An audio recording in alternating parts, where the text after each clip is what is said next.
Afternoon, everyone. It's 1 o'clock, so we'll go ahead and get this started. And thanks for joining today's webinar. I'm Tyler Williams. I'm an extension educator for the University of Nebraska located in Lincoln.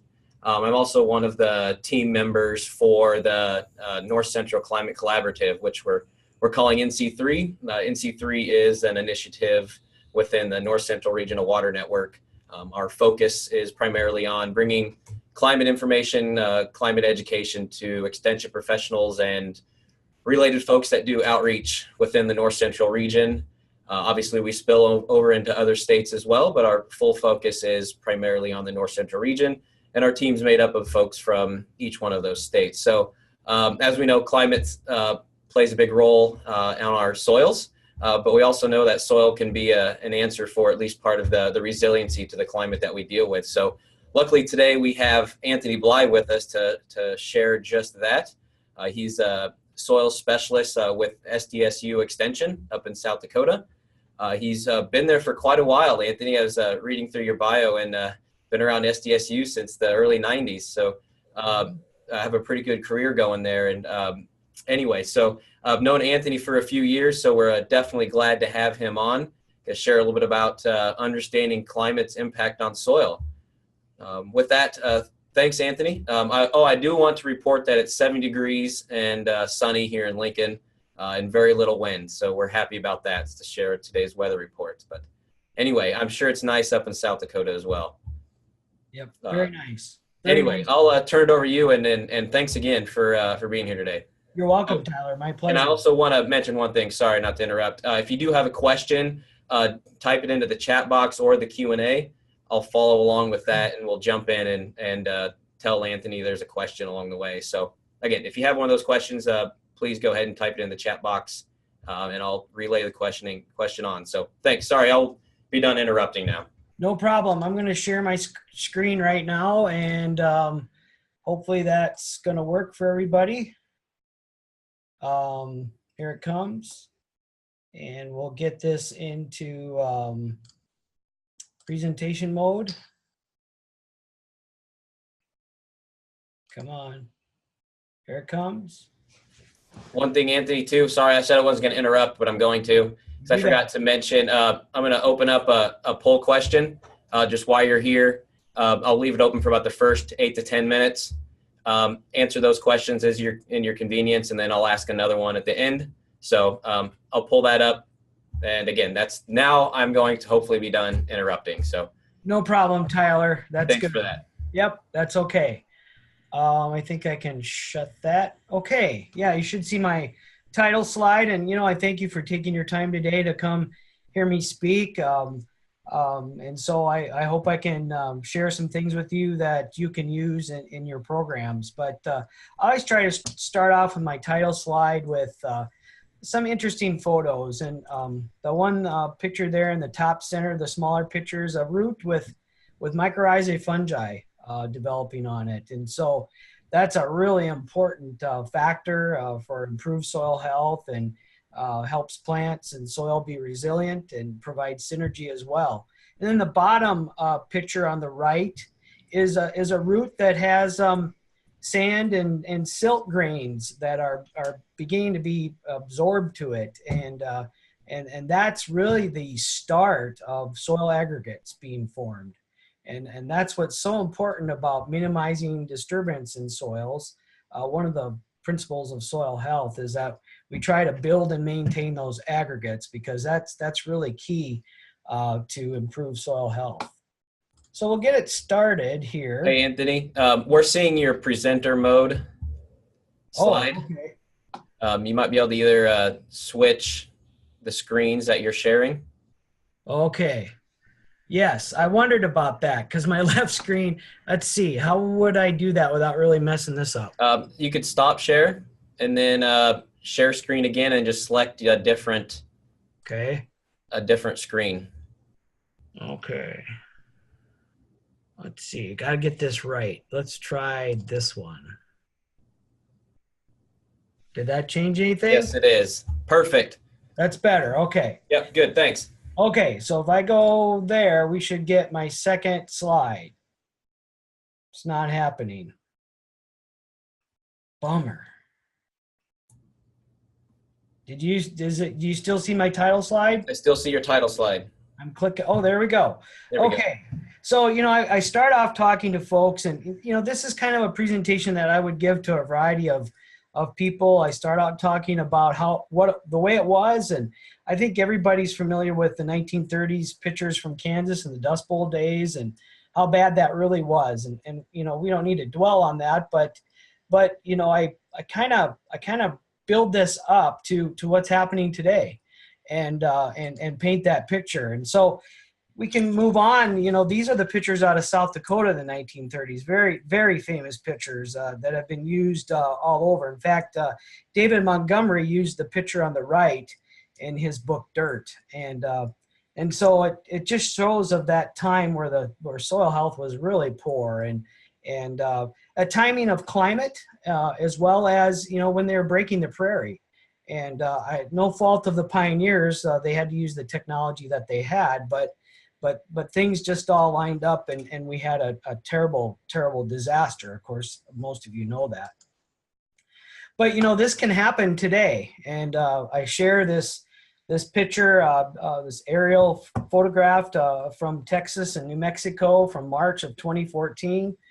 That is a dust cloud front moving across the landscape there with a weather front. Most of those bad weather events in the 30s came because of weather events. And so the soil and the climate are really, really related really closely. This event was also picked up on radar and as it pushed across from eastern New Mexico into western Texas. That technology didn't exist in the 1930s, but could you imagine if it had existed, what technology would have picked up? So today, kind of move into what's going on today, and especially in South Dakota, we've been seeing a lot of soil in the ditches, dirt ditch, snert, whatever you want to call it. But this is along Interstate 29, actually right south of Brookings. I've driven that highway really since 1984 when I started school in Brookings at SDSU. And, maybe I just wasn't very observant back then when I was a student, but I don't remember seeing this kind of soil being blown into the ditch. And this is the west side of the interstate. So the prevailing wind is coming from the northwest and taking that soil into the west ditch. And a couple years back, I don't have the picture because it shows the same thing, but we had soil in the eastern side of the interstate from an event that blew from the northeast. And so nothing more than tillage intensity that is causing this change that I believe. I've got some soil test results from a sample of snert or dirt in the ditch, soil in the ditch that a farmer actually took up by Redfield, South Dakota along Highway 212. And he sent it to a lab. And it's very high in nutrients. You can see that the Olsen test is 76, the extractable K 651 parts per million, zinc 2.1, and organic matter 5.8%. So, when I speak to groups, I ask them, without showing them this type of data, is that the best or the worst soil from that field? And most everyone knows that it's the best soil. In fact, I was speaking to a group of high school students about soil health, and they get it too. And so I think we're well aware what is happening and the problem that this is causing and could cause in the future. And I think we're primed to try to fix it. I also show this picture. Now, this is a water erosion picture. This is a township road just in the local county here around Sioux Falls, South Dakota, of a road ditch that is filled with silt. Was pretty much a single rain event, probably over a couple days, I guess. That corn is waist high. And this soil came out of that field and filled this ditch. In fact, on the right side of the picture, you can see that it's starting to go across the road. And I should have been back farther, but I wanted to get the more dramatic effect closer. But the soil did go across the road. And the implications for this are really more far-reaching than just the loss of soil from the producer's field. And I asked those high school students, what else does this mean? And they thought a while and looked at each other, and one finally said, you know, my dad's on the township board. And he said, they clean those ditches out. And I said, yeah, you're exactly right. It's the local taxpayers that are bearing the burden of keeping that ditch clean because of the soil erosion that came out of the field. So these are examples of things that we don't want to happen. And here's a picture from Brookings County, South Dakota. Right in the middle is a fence row. You can see that steel post there with the barbed wire. This picture came to me from NRCS in South Dakota. On the left, we have a conservation managed field there at no-till, planted to soybeans. You can see that the ground is covered quite extensively with the last year's corn residues. On the right side is a field managed like typically would be managed in that area, a conventional type of management.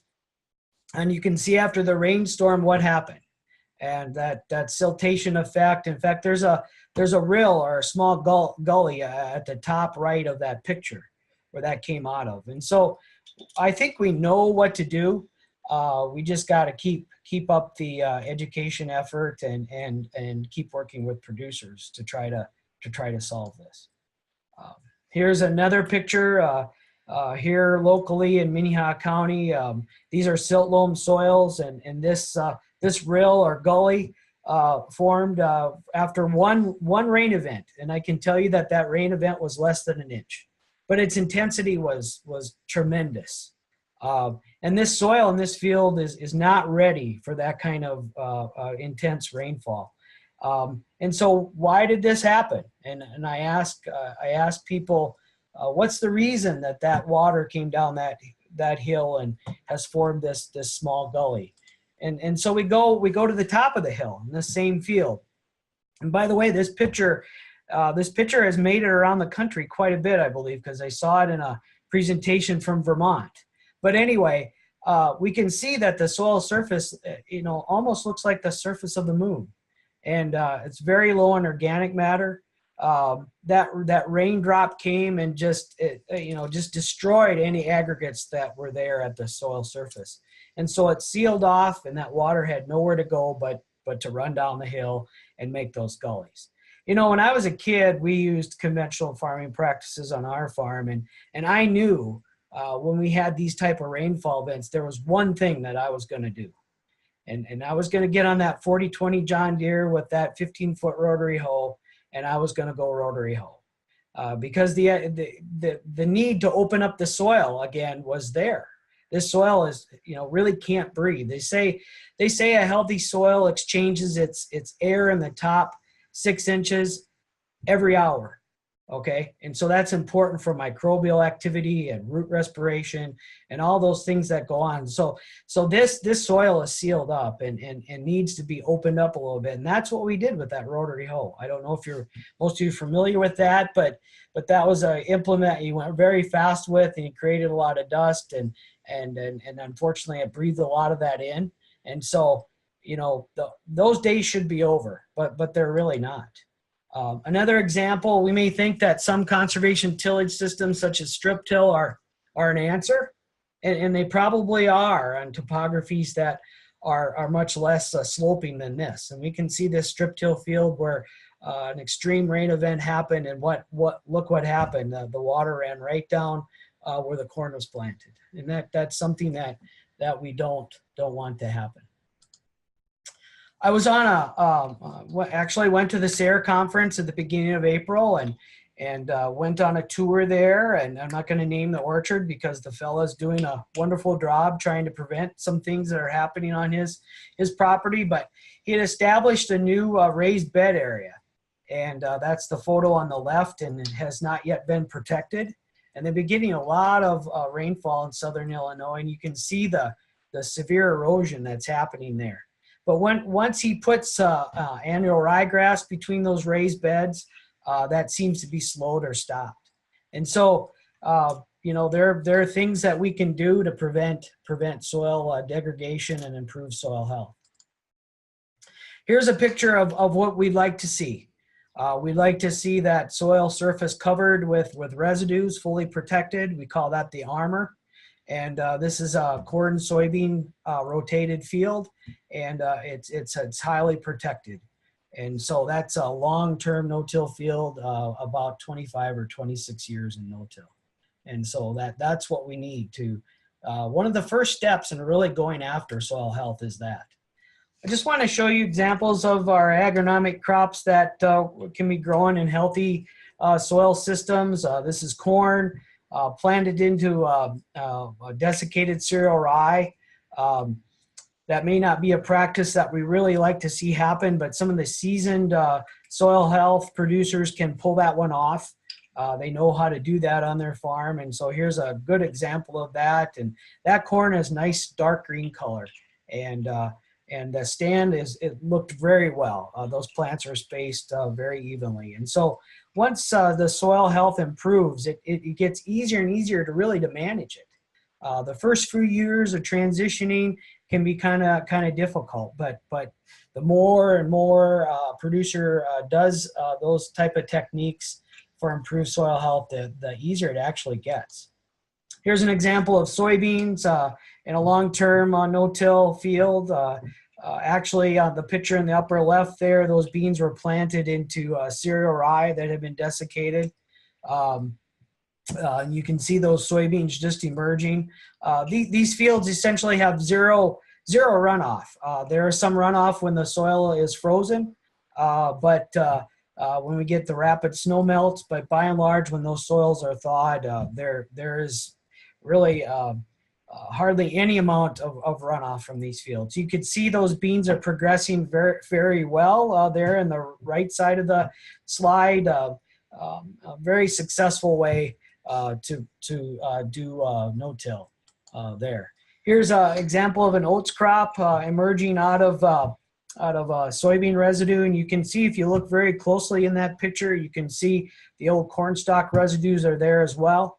And we need that armor there to help aggregates form. And it's the aggregates that create the micro and the macro pores to exchange water and air to keep those systems going.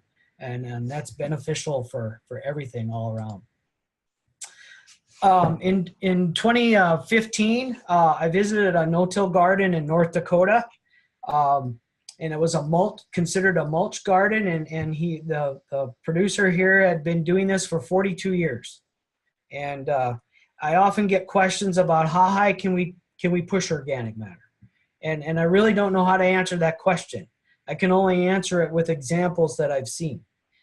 This is in south central North Dakota, somewhat just straight north of Aberdeen, if you know your geography well enough. But this farmer's been doing this for this 42 years, and his organic matter has increased from 3.5% to 8.5%.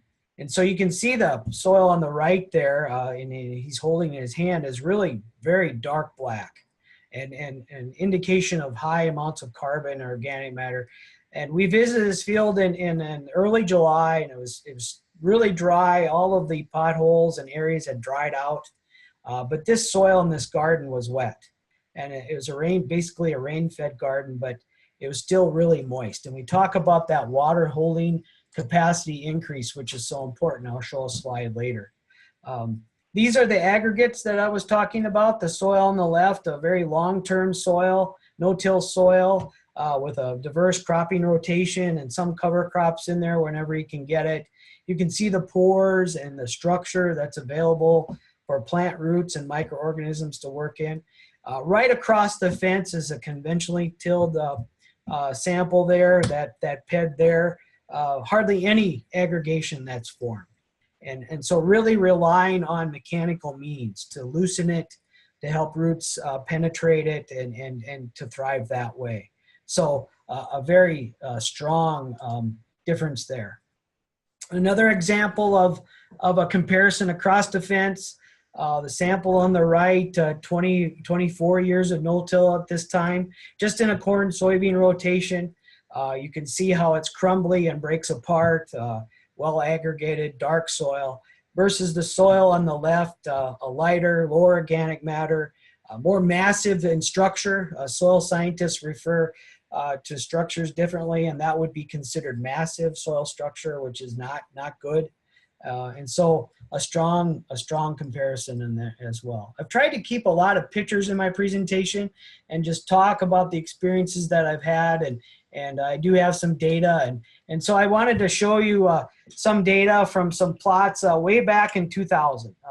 Tyler mentioned my work with SDSU, and I can kind of see retirement over the hill in a way. But anyway, a study we did up near Aberdeen again and across the landscape where we looked at differences in organic matter at this study, and you can see how the yield is affected by just the levels of organic matter.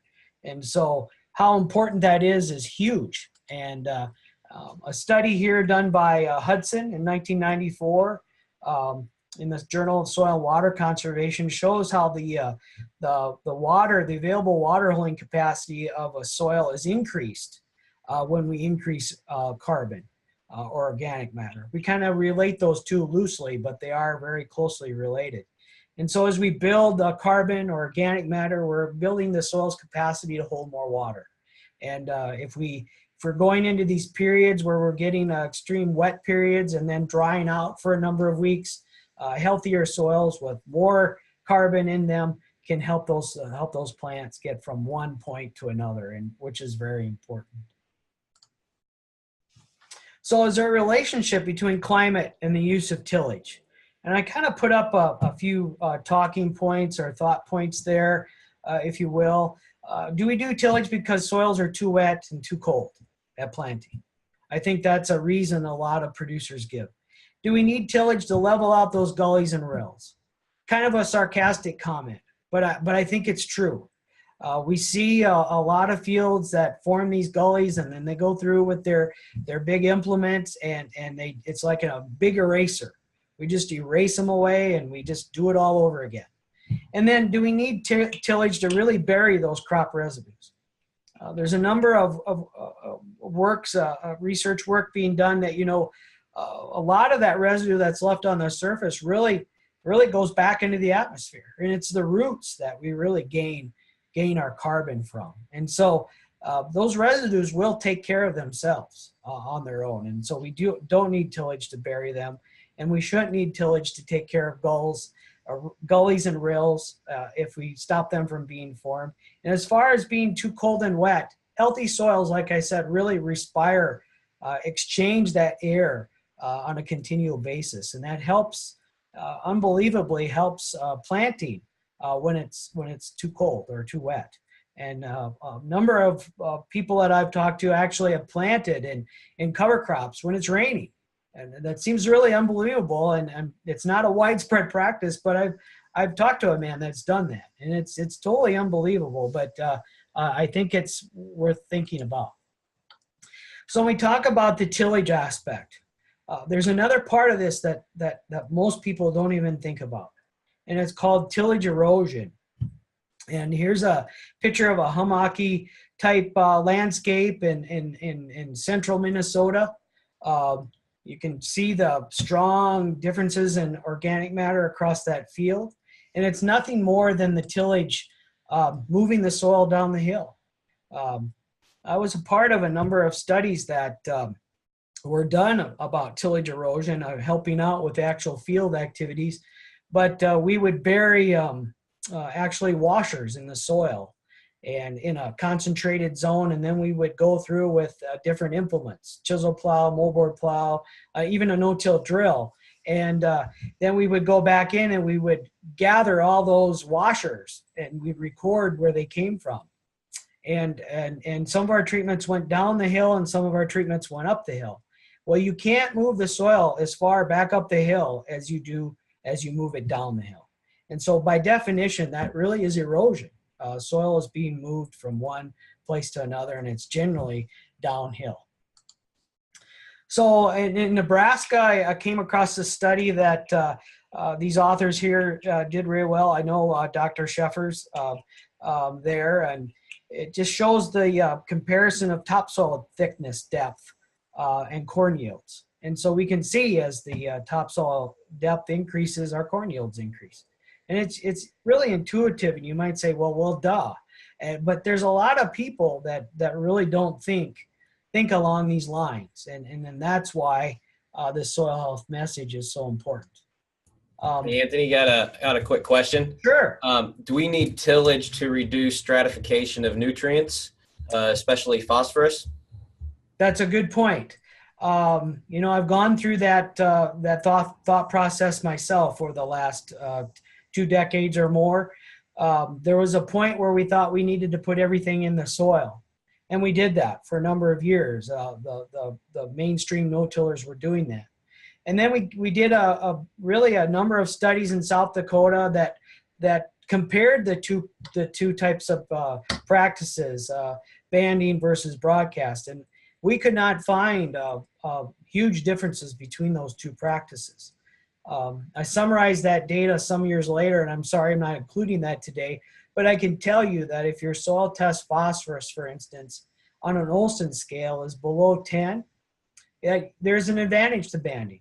Because if you think about the bulk soil and the incidence of a root coming across phosphorus, it's less when the soil test is less.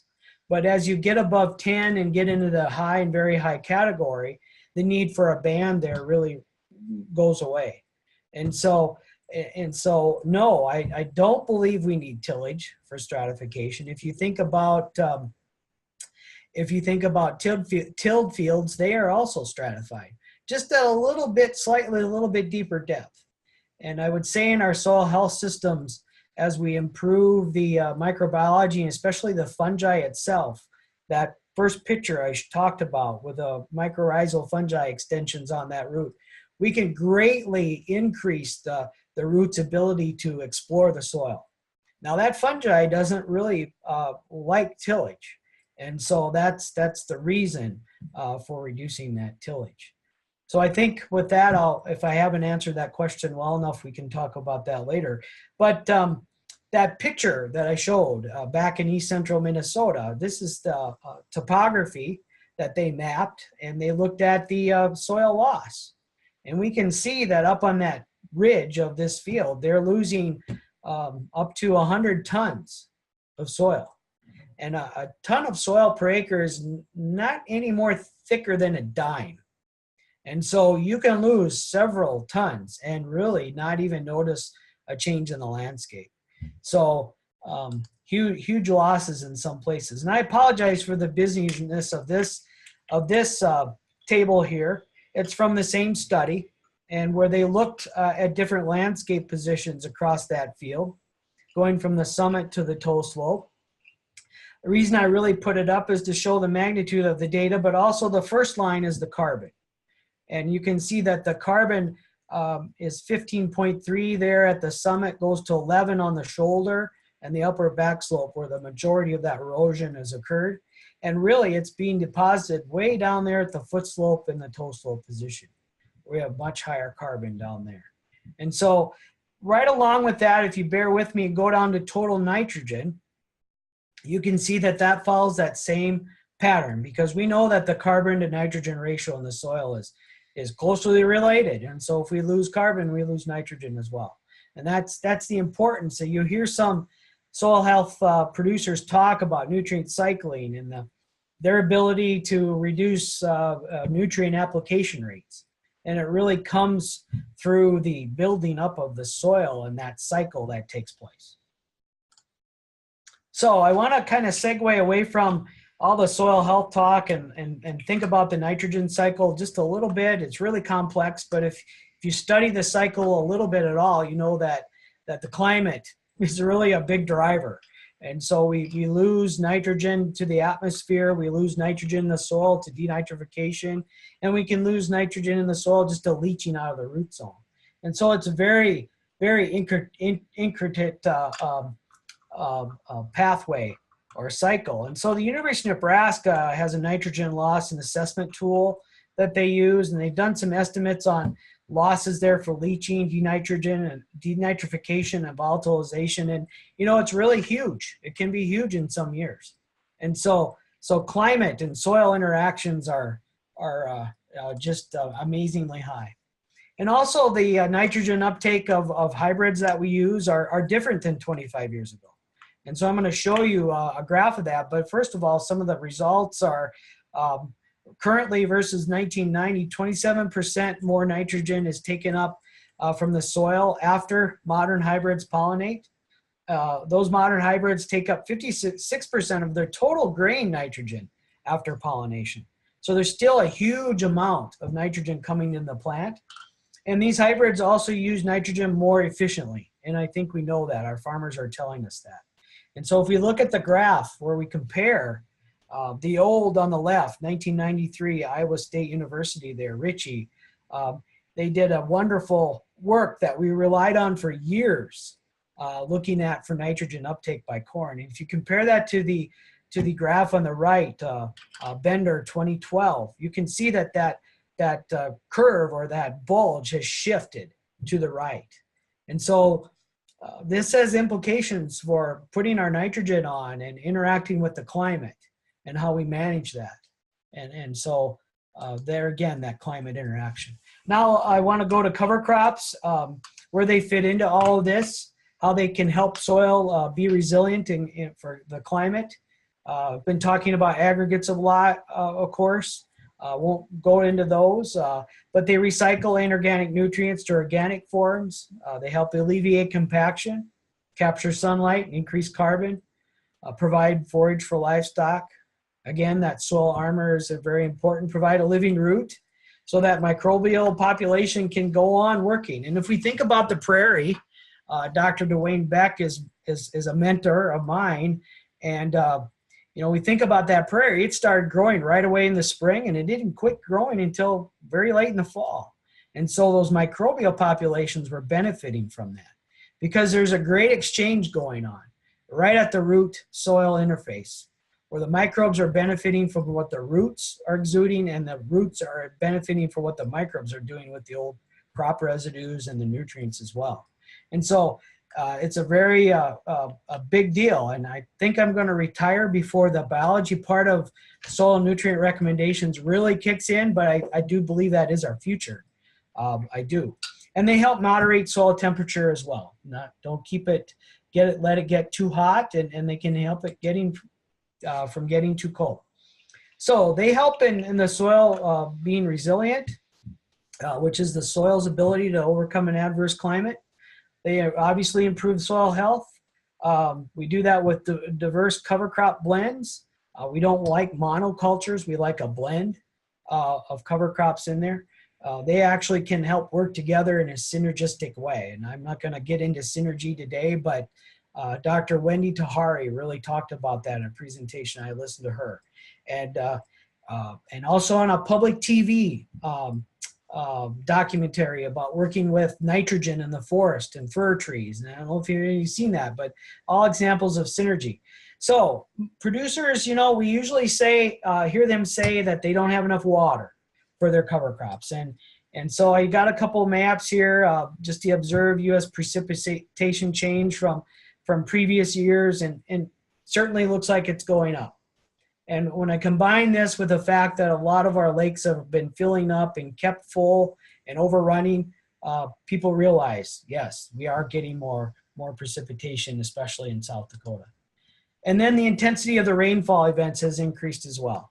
And so just a couple of graphs that I've taken from the climate people, and to help get across why I think we can do cover crops. And but we do get a lot of questions about that. So really, this is what soil health is about to me. It's about that raindrop impact on the left side there. It's about not keeping or keeping the soil surface covered. If we don't keep it covered, it's vulnerable to that impact, that energy, and it breaks apart those aggregates, and we get surface crusting and runoff, and it's resultant into what's on the right. And we get poor soil on those side slopes and those hills, and we get a good soil on the bottom because all the good soil is ending up down there. And so we need all those soil health indicators come together to really prevent this problem. So in summary, soil health is vital for continued crop and food production. It's really about food security. It's really about maintaining our society. If you read an NRCS publication, Loudermilk, from decades ago. He studied the conquest of the land through the last 7,000 years. And so I believe it's very important. Soil health is maintained and improved by no-till, reduced tillage, diverse cover crop blends and crop rotations, and even livestock integration. I've taken some criticism for saying that. I do believe that livestock can help cycle nutrients from residues during those very cold seasons when the soil microbes aren't doing that. So I really believe that that's an important part. And in a basic sense, we're really farming the environment. That's really what we're doing. It's a balancing act to get the air, water, soil, and nutrients in the correct place at the appropriate time. And really healthy soils can make that easier. They really do. And it's really a focus that we should have as a society and in our country, and our young people should understand this. So with that, I'm done, and I hope I've used my time up to the extent I needed to. So thank you for this opportunity. Okay, thanks, Anthony. If anyone has questions, please type them in the chat box. You'll notice I popped up just an ending survey as well, so let us know your thoughts there. We'll hang around here and see if anyone has any questions. Anthony, it's always a good sign when you end the webinar with more people than you started with. So, great. You can take that as a bonus. So, while I wait for any questions, I'll mention our next webinar. We do this bi-monthly. It's going to be June 25th, so essentially 2 months from today. Tanya Haig with the National Drought Mitigation Center will be doing a presentation on understanding the influence on climate information on farm decisions. So she's done some work with surveys and looking at how farmers make decisions using climate information. So it's all great information. So anything we can learn about how to get people to use that is even better. So there's one question here, Anthony. How likely are cover crops to pay in the short term, particularly in pure crop operations and when grain prices are so cruddy? That's a really good question. I appreciate that question. It's a hard one to answer. Typically, we don't see that annual payback. We can see it sometimes if we're smart about how we manage the residues in the cover crops. We can get greater cycling, and I would hope that we could get some more nutrients that become available. Now, in the short term, how do you measure that? I think that's what everybody's after with the new type of biological soil testing, if you will. And I hope that's the wave of the future, because they're talking about carbon to nitrogen, carbon to phosphorus, carbon to sulfur ratios. And I think that what that's about. Now, in the very short term, I think that the cover crops, again, if managed well, can really help with weed control. And again, I don't know of anyone that said, I've heard all kind of anecdotal evidence about producers testifying that they've used less herbicides, and I can't count them all, but it's there. So I think you have to be a seasoned a producer with cover crops a little bit, done your homework, had some failures, if you will, or learned about what works on your farm, and to learn how to hone in on that. But I think the long-term impact over several years is going to be great, really great. And I think the quickest way to turn around soil health, and then this is a stretch even for me to think about, I'm not a livestock person, but is a full season cover crop, actually in the place of a cash crop, and where you come in and mob graze with high intensive grazing, of course, where you get in, you graze it hard, and you get out. You don't let those animals linger to further degrade soil health. But everything that they're cycling right there, you can put pounds on livestock. You can pay for that. It has to be extensively well managed. But I think soil health would turn around very, very quickly with that type of approach. And so I think we're seeing some producers take advantage of that. We need to learn from them. So with that, that's the best I can answer that question. Great. Another one here. Do you think a corn-soybean rotation with cover crops is sufficient, or do we need more diverse crop rotations and a cover crop? Well, I like the diverse crop rotations, but I fully understand markets and trying to market that third crop. Our system is really built around corn and soybeans. That's well understood. There's some very savvy producers out there, though, finding those markets for that third crop. And it can't be for everybody. I have a neighbor that says, Anthony, if I start growing oats and the next person starts growing oats or whatever crop that is, then we're going to have too many oats. And you're exactly right. But going back to the original question, I think cover crops can go a long way with the corn and soybean rotation. Managed correctly. We need to continue to do that research work, get that information out. Up north here, I can say that we're really eager for a winter broadleaf. We have winter grasses, which do us well, but we're really eager for a winter broadleaf and to bring that in. There's some work with winter camelina. There's a winter hardy hairy vetch that some are considering. But up north, we'd like that winter broadleaf. So with that kind of scenario, I think maybe we could work with those things in the corn soybean rotation. Okay, got a few more here. This one you may or may not be able to answer, but to what do you attribute the increasing precipitation? You know, I'm going to stay away from that one. You know, I don't like to get into discussions about whether we're changing or not changing. Something's happening. I know that. I know there's a trend for some things. I know we have warmer falls here where I'm from. My wife had flowers by our front door well into November one year. I don't believe that's ever happened. My birthday was last week. I can't remember a birthday with as much snow on the ground as that one. And so things are happening. That's what I'll say. Very good. How do you get cover crop mixed species established in a corn soybean rotation? The mixed species is tough, really tough. We have a number of producers that are flying on cereal rye in their corn. Right at canopy, where the canopy is opening, the plant is matured and it's drying down. Probably 3 or 4 weeks to harvest, you know, on average. That cereal rye is tough. If you've been around cereal grain production at all, you know there can be a flush of volunteer after the combine goes through. And they're all laying on the soil surface through. So that cereal rye is really tough. I would caution the use of cereal rye with producers that are growing cereal grain seed. You don't want contamination. I would caution producers that are growing oats for food grade consumption. You do not want gluten in your oats. But cereal rye after corn has worked. So I would go there. After soybeans, we've seen a number of things also established right at canopy, the canopy that's opening up, but before a bulk of those leaves have dropped. And so we've seen some successes there as well. But again, they're only annuals. We would like to see that winter annual. We would really like to see that plant start growing as soon as the climate would allow it to in the spring to help manage water and to help get the microbial life back going again in the soil.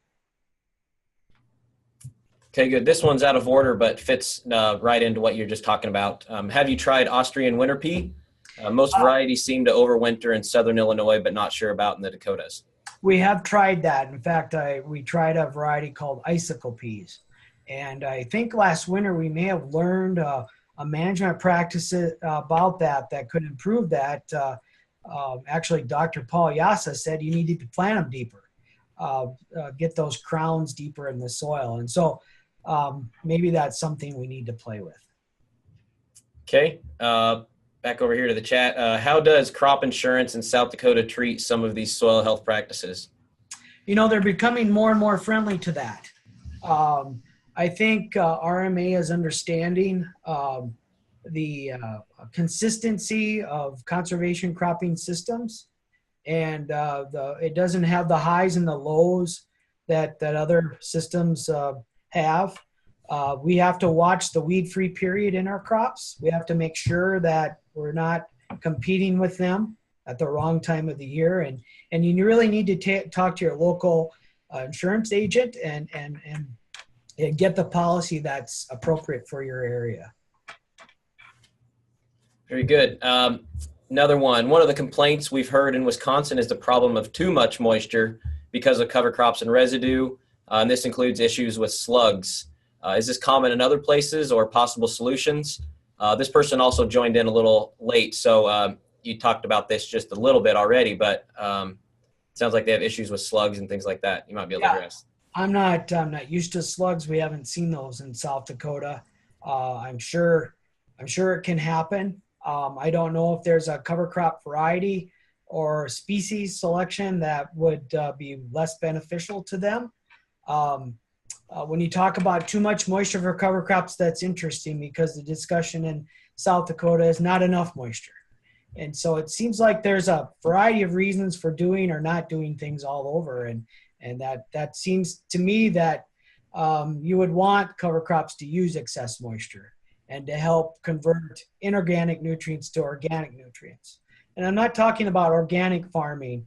I'm talking about the form that the nutrient is. And if it's in the organic form, it's more sequestered, if you will, and stable, and versus it's in an organic state. So cover crops have a lot of benefits: water management, nutrient management, and so forth. So I would encourage them to figure out their slug issue. Okay, another one. This is the last one I've got, so there may be more come in, but this will let you know. How do you personally communicate climate change with farmers? Do you use the term climate change, or do you approach it from a soil health perspective? I do not use climate change with my producers or the producers I talk to. I don't know that they want to hear that, but they do know what's happening, and then they do remember it. And so we talk about that, and we talk about what that does to soil properties, and we talk about how soil health can help them overcome what's happening. Okay, thanks. That's a great segue into talking about next month's or 2 months from now, the webinar we'll have talking about communication. Another question jumped in, Anthony. For slug control in this might be a suggestion. For slug control in southern Illinois, we suggest earlier termination if there is a large amount of above ground biomass, or one might reduce seeding rate or mix in a winter kill species or two that will thin the stand in the spring. Yeah, and I wonder how effective brassicas could be. I don't know, but you would think there'd be something out there where somebody's working on that or experienced something. I would hope. Okay. Well, I'm not seeing any more questions come up. You obviously have Anthony's connection information there. You can find him later if something pops up. Thanks for joining in, and thanks again, Anthony, for sharing your wisdom with us today. Appreciate it. And again, 2 months, we'll be back. Again, Tanya Haig talking about communication with climate information and how to get producers and ag advisors to use it. So thanks again for joining, and have a good rest of the week.